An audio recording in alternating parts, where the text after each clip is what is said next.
راني جايه باش نقدم الشكوى صالت لي في الانترنت. راني حكمت لك دروك. سليم شكون سليم؟ في شحال من اللي راه يهدد فيك؟ صافي 4 جور. خلينا لك الارقام نشوف واش دايره فيها. بالك يكون عندك احتمال تاع قرصنه. جوستومون خصني حتى واحد يعرف باللي جيت له. احنا ملزمين ومطالبين بالسير المهني. والله ما نعرفش انا هذاك نادى. جو با اكسبتي بيان سور. اسمع ماشيش اكسبت ندير لعبه دروك. صافي ما اكسبتيش عاد كات. انكرويابل. كيفاش شاف لي اني نخرج بيجاما برا انا؟ دروك نحبت لك قلبك تاع نيشه. الهدف تاعنا الرئيسي ايقاف المشابه فيه. نعم في بدايه المهمه.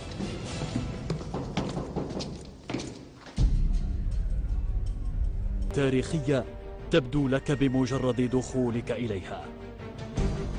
كانت تعرف تلمسان ببومارية في العهد الروماني، اتخذها الزيانيون كذلك عاصمة لهم واشتهرت بهذا الاسم. ومن منطقة الكرز بذات الولاية تبدأ أحداث قضيتنا لهذا العدد.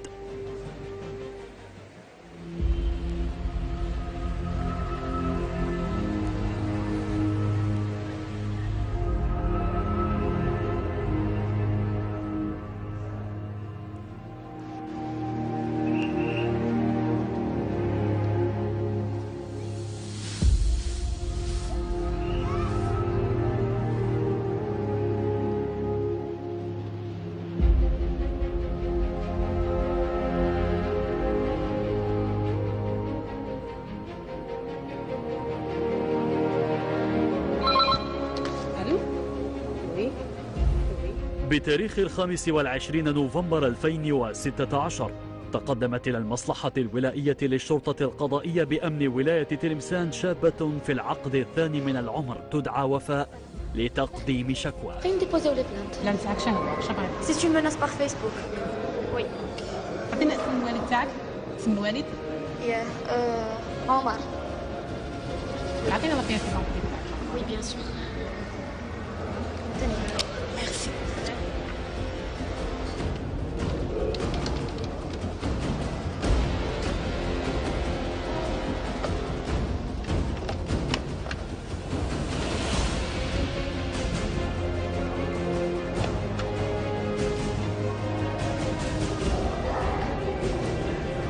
الو السلام عليكم. استقبال معك حضرتك.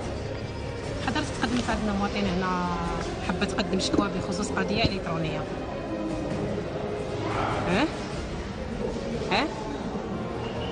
شكرا حضرات. شكرا سادة. السلام عليكم. كان لاباس بخير الحمد لله. تفضلي الاخت. نعم الاخت تفضلي. راني جايه باش نقدم الشكوى صالت لي في الانترنت. موقع التواصل الاجتماعي شهي واش من نوع تاع هذا الشكوى؟ باغ فيسبوك. تفيد الشكوى بأنها تعرضت للتهديد بالتشهير من طرف شاب على موقع التواصل الاجتماعي فيسبوك. من سمان ملي واحد راه ياجوتي فيا صافي 3 فوا هو يسني ان ميساج داجو. ما اكسبتيش الضربه الاولى جي با اكسبتي ابخي قعد يعاود. بون باغ كيوريزيتي جي اكسبتي بور سافوار سو كي سو جون. داكور. صح قاعد يهضر معايا الضربه الاولى سالو من ناحيتي هذه ومن بعد قاعد يزفت لي واحد لي فوتو انا ما صورتهمش. ما عندكش تليفونات ما عندكش الميكرو تاعك؟ نو سو سون مي بروبر فوتو سا ما صورتهمش. قاعده في بيتي نتفرج ناكل مع خويا الصغير كونيكتي واحد لي فوتو ما راهمش داخلين لي في راسي. مش عارفه كيفاش. داكور معليش رانا هنا في الخدمه تاعكم وان شاء الله باذن الله نوصلوا لهذا الفعل. قلت لي راه ينشط على موقع التواصل الاجتماعي فيسبوك عبر الحساب الالكتروني تاع عنده هذا الاسم الحساب الالكتروني تاعه. داير لو كونت سليم. أخبرت وفاء المحققين أن الفاعل هو شخص مجهول له حساب إلكتروني على الفيسبوك يحمل الاسم المستعار سليم. في كاجور هو يهدد فيك. واش هو الوسائل اللي راهم يضربهم عليك؟ الصور تاعك؟ دي فوتو دي فيديو. دي فوتو دي فيديو. انت قلتي لي ما فوزافي با بري هاد لي فوتو كامل؟ نو هادو لي فوتو وانا قاعده في بيتي وانا في بيتي هادوك لي فوتو ما صورتهمش.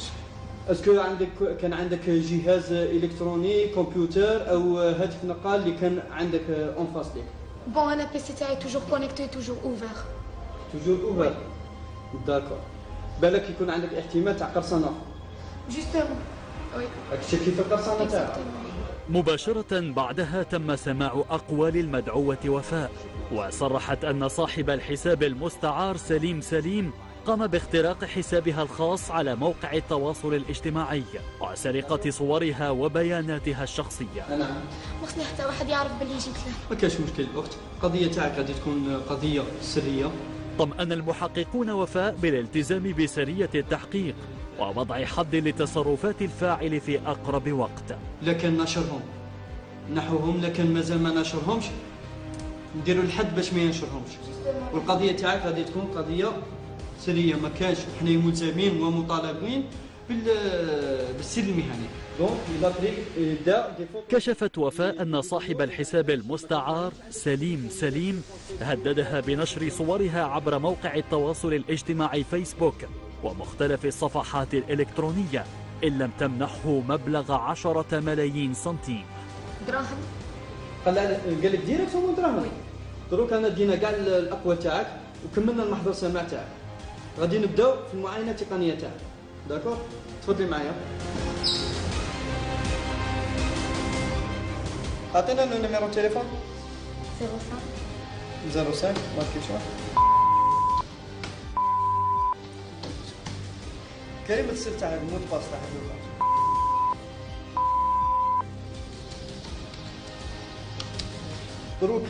كما طلب المحققون من وفاء جلب حاسوبها المحمول إلى خلية مكافحة الجرائم الإلكترونية لإجراء الخبرة العلمية واستخراج أي دليل أو قرينة تساعدهم للوصول إلى الفاعل. نطلبوا منك حاجة، جيبي لنا الجهاز الكمبيوتر تاعك هذا الميكرو بورطابل اللي راكي شاكه باللي راه مبيراتي. داكور؟ جيبيه باش نشوفوه وما تستعمليهش، ما تكونيكتيش بيه، ما تدخليش في الانترنت. طفيه وخليه طافي. وجيبيه لنا ان شاء الله باش التحريه التقنيه في هذاك الميكرو، وما نكونوا ان شاء الله جبدنا لافيلياسيون تاع الكيسان ان شاء الله. تفضلي معنا دروك. باشر المحققون عملهم وتم إخطار رئيس المصلحة الولائية للشرطة القضائية بالمعلومات المتحصل عليها.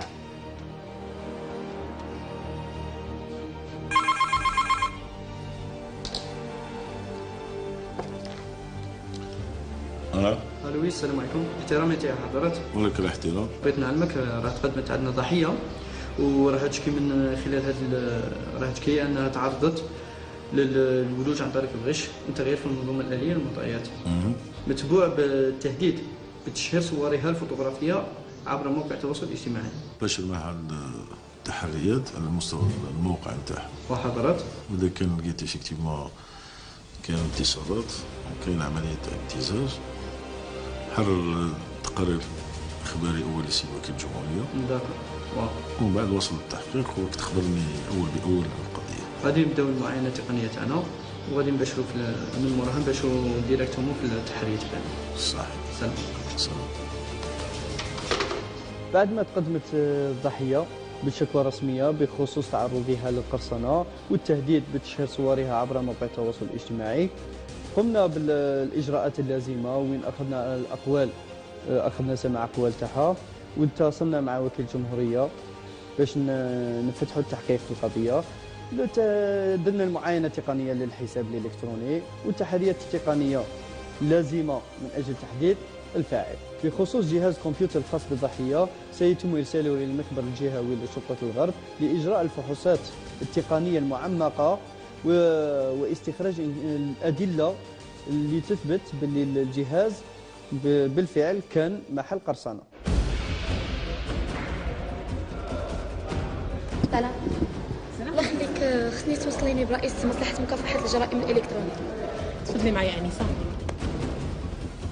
في اليوم الموالي تقدمت نفس الضحية إلى خلية مكافحة الجرائم المعلوماتية من أجل منح المحققين جهاز الحاسوب.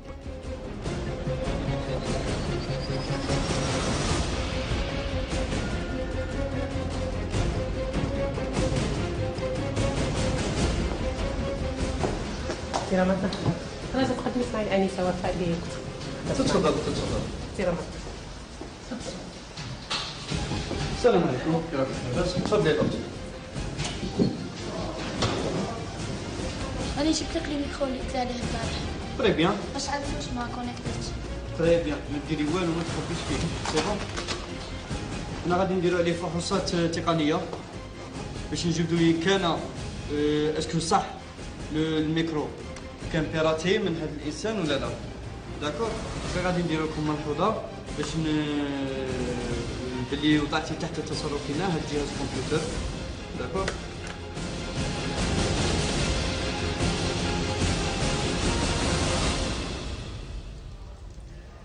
جهاز كمبيوتر من نوع داب. اسكو نعاود نرجع لعندكم؟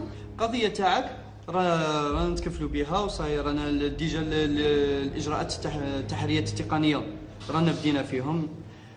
كي نتوصلوا للفاعل ولا كي نكملوا القضيه رانا نتصلوا بكم باش تتقدموا للعداله ان شاء الله. تفضلي انسه. شكرا.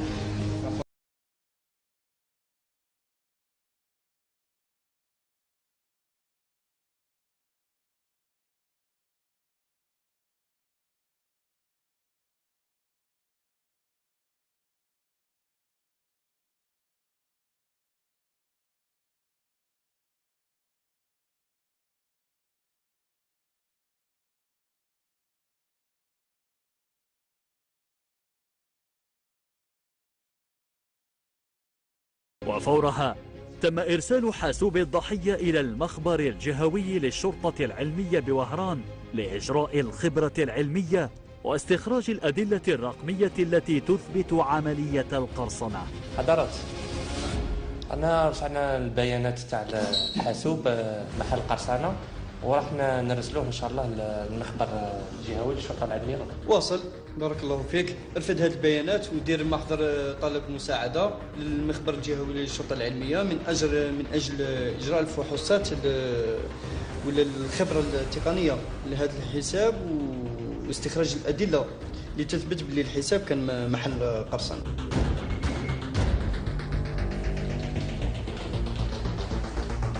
التحقيقات والتحريات المعمقة التي باشرتها خلية مكافحة الجرائم الإلكترونية لا زالت متواصلة والعمل مستمر ليلا نهار.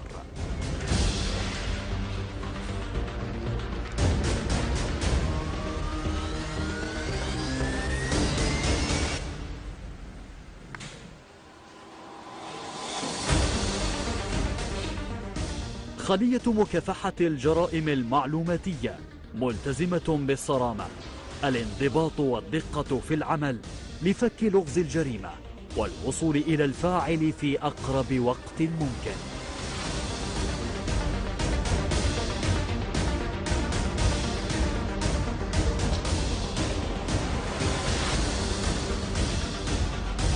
بنة وحدها مع الفواحة مسالها البنة.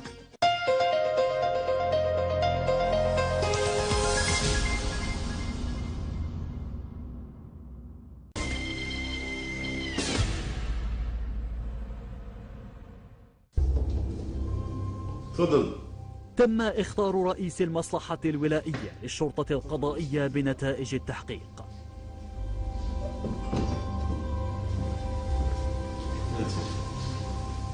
السلام عليكم حضرات.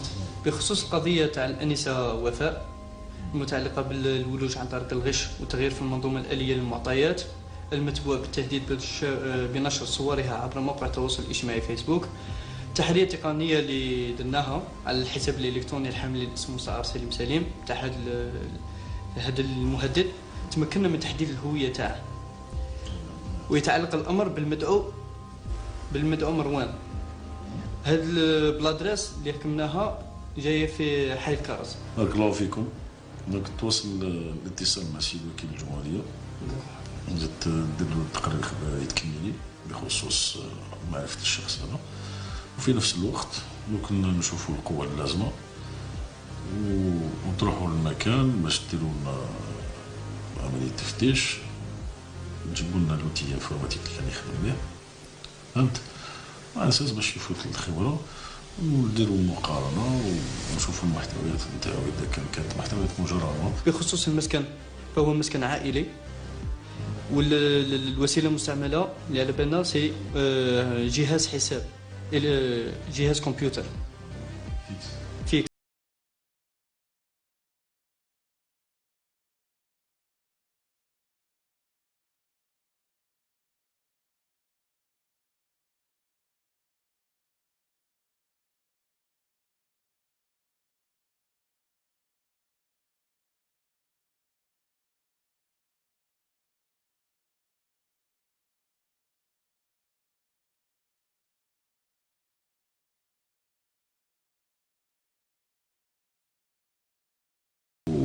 وتوصلوا التحقيق، وإذا كان يستلزم الأمر باش نوقفوا على الشخص نوقفوه. داكور حضرتك. شكرا ويعطيكم الصحة وبارك الله فيكم. داكور حضرتك. إذا كان تسحق قوة ولا حاجة احنا موجودين. داكور حضرتك. شكرا.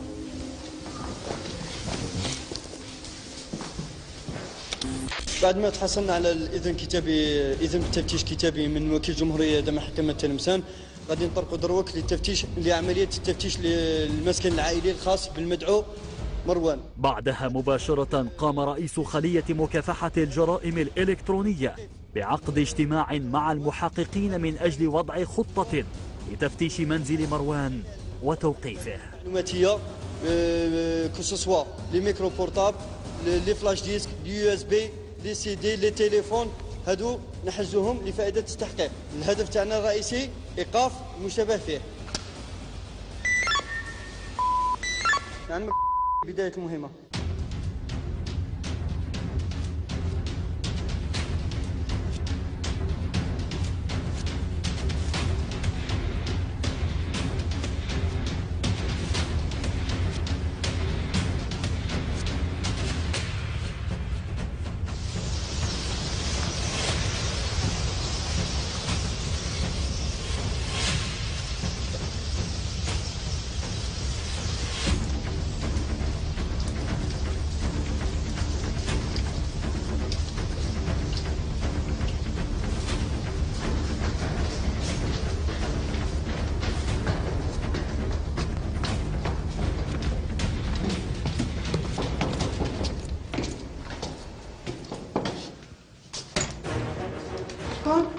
الشرطة معك. هنا المسكن العائلي لمروان؟ هنا المسكن العائلي لمروان، اسم كاين. عندنا إذن تفتيش المسكن. علاش واش ندار؟ بخصوص قضية التهديد بالتشهير المتبوع بالقرصنة الحساب الإلكتروني. تدخل مرحبا بكم. تفضل.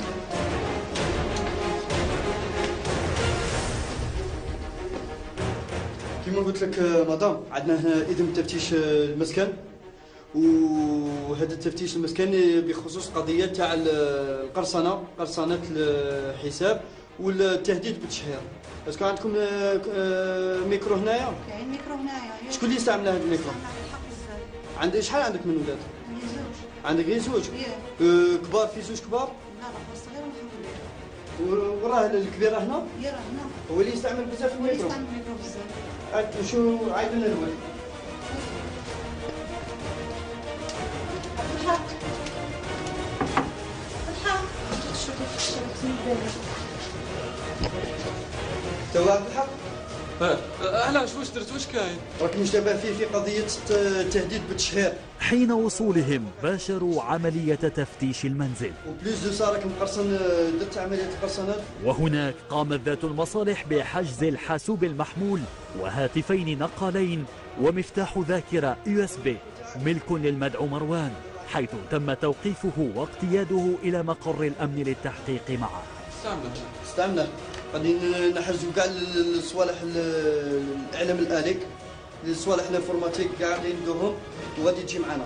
خاطيني والله لا خاطيني، انا غير كونيكتي ونطفي. معليش تفضل معنا المصلحه وتماك نهضروا ونشوف. اما هضري معاهم، اما هضري معاهم. خليه ولدي خليه وليه. معليش مادام غادي نحقوا معاه. خليه ولدي.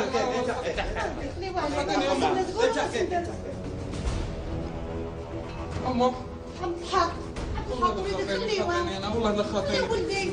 اما لا خاطيني. خليه واصل نحفظكم، خليه ولدي نحفظكم، خليه عليه. والله لا يحقوا معاه صاحبي.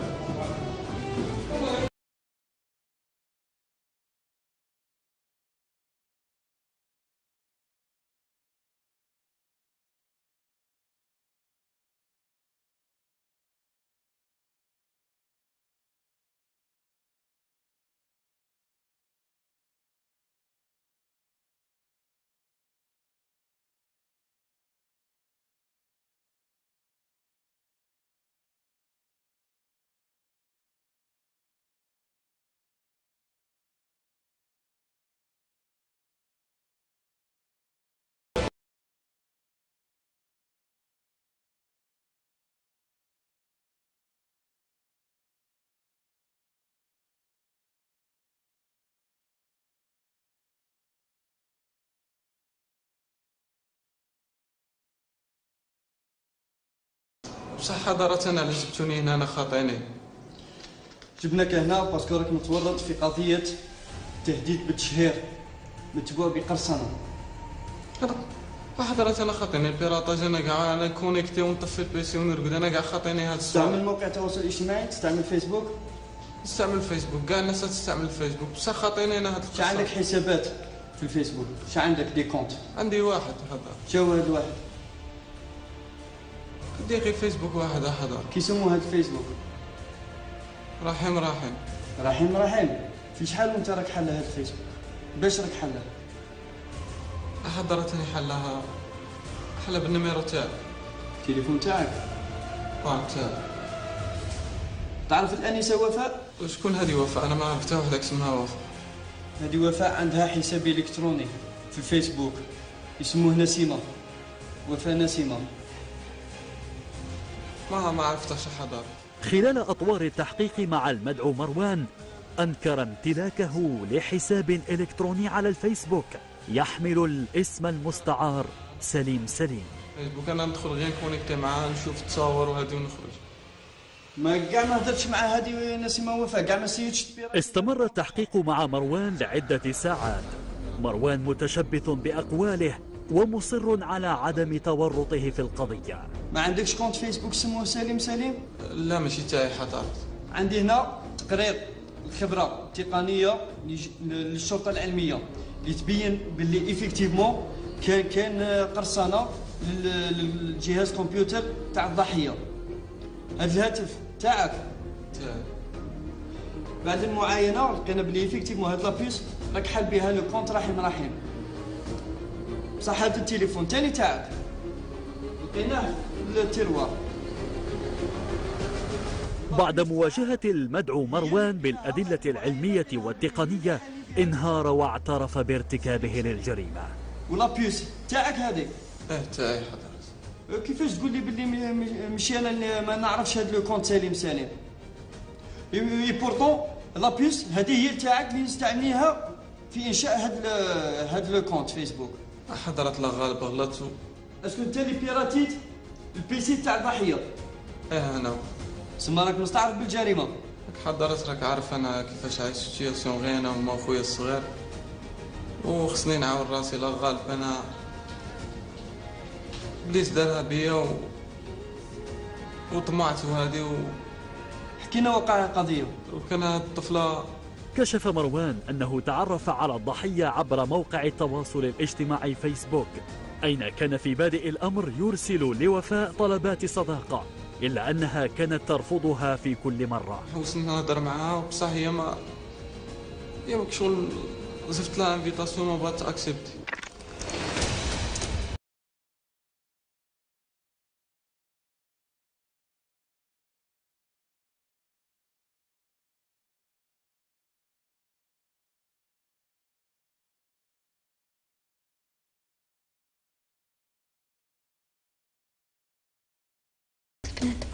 Je vais pas accepter bien sûr. اسمع بسيش اكسبت اللعبة وضرب.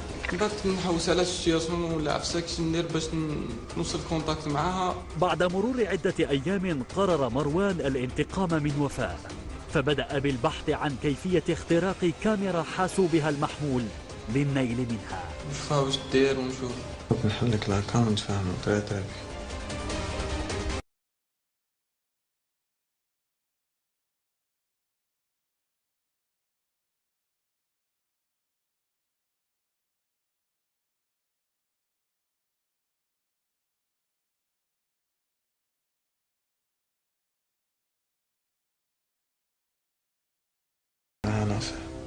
بعد نجاح مروان في اختراق كاميرا فريسته، بقي يراقبها من حين إلى آخر. أكيد طوري فرحانة ريحة ويلتقط لها صورا شرح جايك داخل غرفتها من دون علمها. بنوصلك بهذيك السلسلة وديك الخاتم.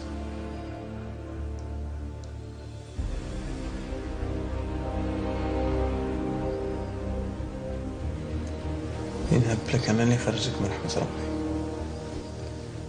نشوف. ومن بعد عاد شغل فات الصيامات نسيت نكونتاكتيها، شغل جاوبتني من فوق القلب.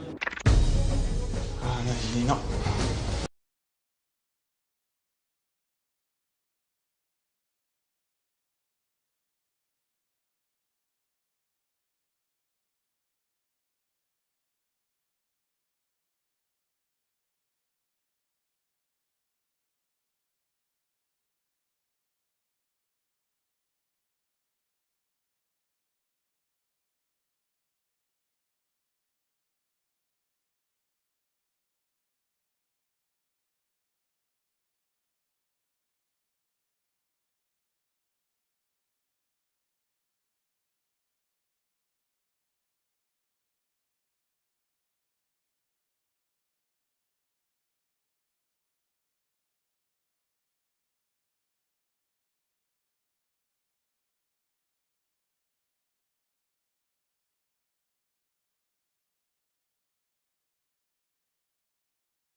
عايز تعرف ايه شكون تينا واسم هاد لا سيربريز.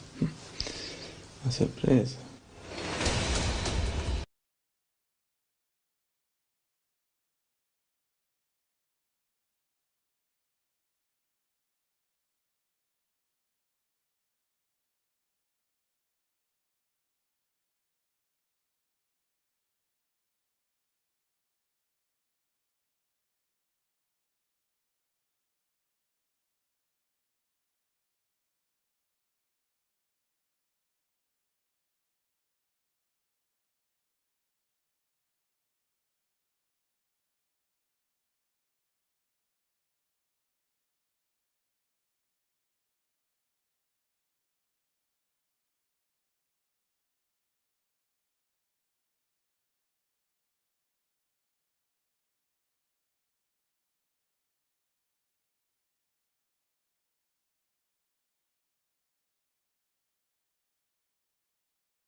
ولا ديت لها لي فوتو؟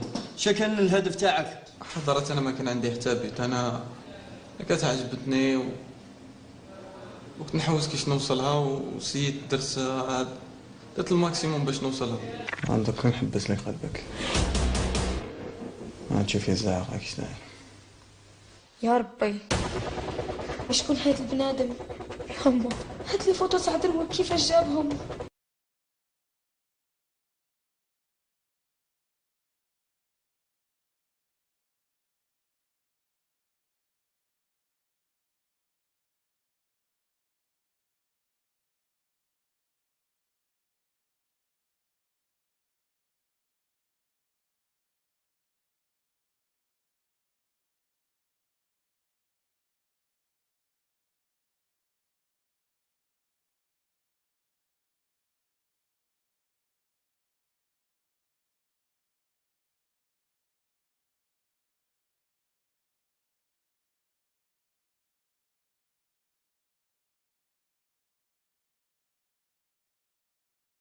مازال كاين دي فوتو لي فيديو